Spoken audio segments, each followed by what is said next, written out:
As of late, I've been trying to prep myself for the release of Dune Awakening by doing a lot of research, alongside listening to the Dune audiobooks. Of course, Dune Awakening takes place in an alternative timeline, so even if you have a cursory familiarity with the lore of the books or films, things are going to be different. Today we're going to talk about where that separation lies and what it means for Arrakis. Story spoilers ahead for the Dune books, the recent Dune movies, and minor spoilers for Dune Awakening. The world of Dune Awakening will feel very similar to Arrakis in the films and the books, but is indeed different by the events that shape the story. This all hinges on a difference in how things play out around the arrival of the Atreides on Arrakis, so let's see how it plays out in the books. House Atreides are chosen to control Arrakis and thus the spice melange. They replace the Harkonnens, their long-term enemy, but are indeed the victims of a plot between both the Harkonnens and the Emperor.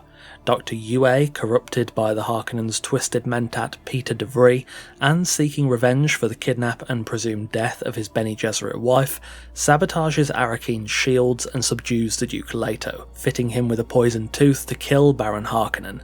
Yue also left a Frem kit for Paul and Jessica, allowing them to survive and escape, leading them to the events of the rest of the book and the subsequent works.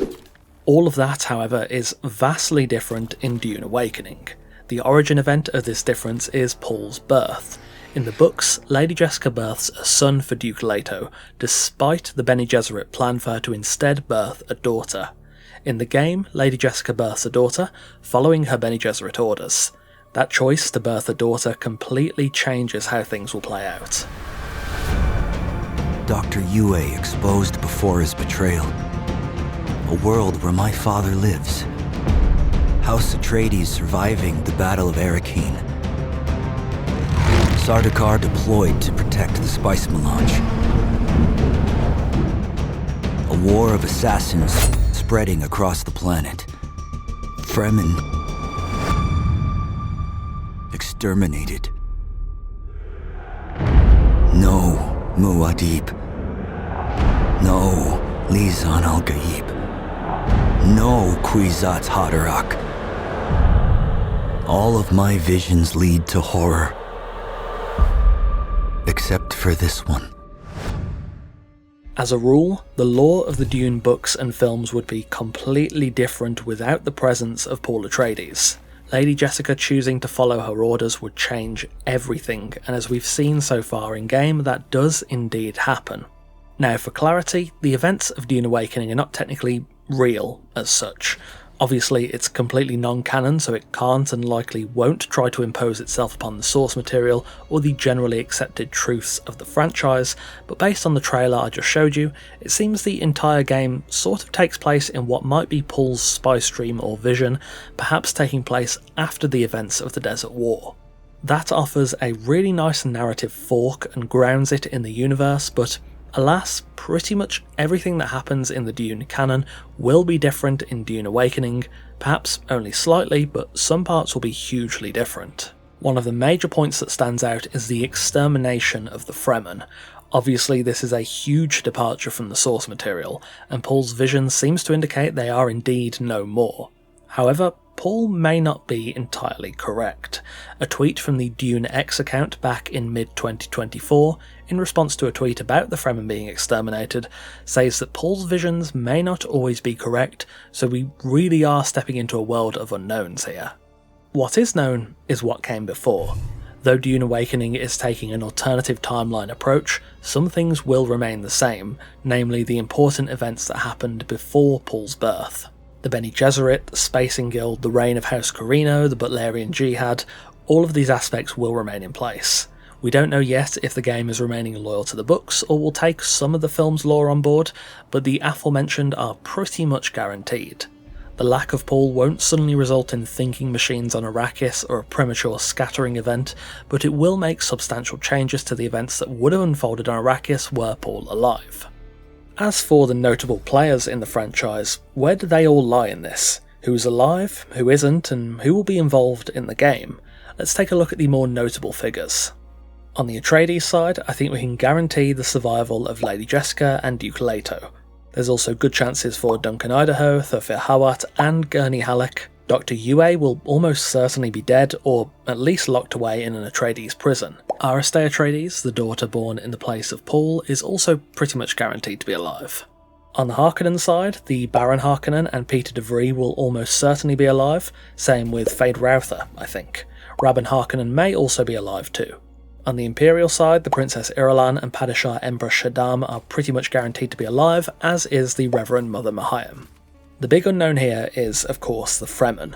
Stilgar, Jamis, Shani, and potentially Kynes are, if we believe Paul's visions, dead. However, if you've had a chance to play the open beta, you'll know there is a character that is actually looking for Kynes, so Kynes may not be dead. However, all of that may not even be accurate, and I think their fates will ultimately be clarified as the game's story is expanded upon further. As for if we'll see any of these characters in-game, I wouldn't put too much hope in that. Arrakis is a planet under the War of Assassins, a dangerous place, so I doubt you'll stumble into Duke Atreides or Feyd-Rautha just out mining some copper. There is a chance we may see some people. I could see Thufir Hawat or Peter de Vries serving as a Mentat trainer, or Duncan Idaho as Swordsmaster, but there's no guarantee of that, and personally, I wouldn't assume they'll be there. In fact, I think the odds kind of lean away from it. Ultimately, Dune Awakening's lore is going to be vastly different from the source material, but the core tenets are still the same. There is still spice, there is still sandworms, there's still no thinking machines. A lot of the core apparatus of the universe remains in place.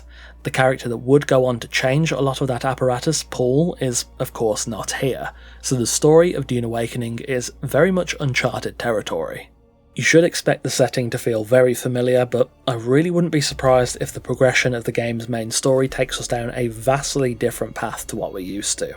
After all, what's the point in having an alternative timeline if it leads to the same outcome? Also worth mentioning is, again, if the game will be more loyal to the books, the films, or strike a balance. For example, Liet Kynes in the Dune film is different from Liet in the books. Liet in the books is a male who is the father of Shani, Paul's future Fremen concubine. However, the Harkonnens in the books are not necessarily described as uniform hairless creatures, yet they are portrayed as such in-game, at least from what we've seen so far, though that latter form is likely more recognisable as a Harkonnen to a 2025 audience that might not be familiar with Lynch's Dune film or the source material. There's also all the really strange stuff from the later books, like the Tleilaxu face dancers, Gola clones, intelligent super babies, chair dogs, possession, and much more. I wouldn't put a ton of stock in seeing them, but you never know. Dune Awakening's lore is going to change the course of the future, but the past is pretty much set in stone. All the usual institutions and universal rules will be there. You are undoubtedly in the world of Dune, but don't expect things to progress the same as they did in the books or the films. Paul isn't here, House Atreides lives on, and the future of Arrakis is wide open. The key to unlocking that future rests on a clear order. Find the Fremen, wake the sleeper, and you will know when it is done. Thank you for watching. Dune Awakening will undoubtedly divert heavily from the established lore of Dune, and there is a lot of uncertain territory ahead. I'll be covering the lore of Dune Awakening, but as a beginner's crash course, this video lays the groundwork for what the story will be like when you first lay your feet on the sands of Arrakis. If there's anything here that may not necessarily be correct or could do with more context, do let me know. I'm still in the learning process myself, so I'm more than happy to hear from people who know the source material in and out. Anyway, that will wrap us up. A massive thanks to our wonderful, esteemed coffee cultists for continuing to support the channel over on Patreon. If you want to support the channel here on YouTube and get some exclusive perks, take a look at the new channel memberships available by clicking join just below this video. Take care, and I'll see you soon.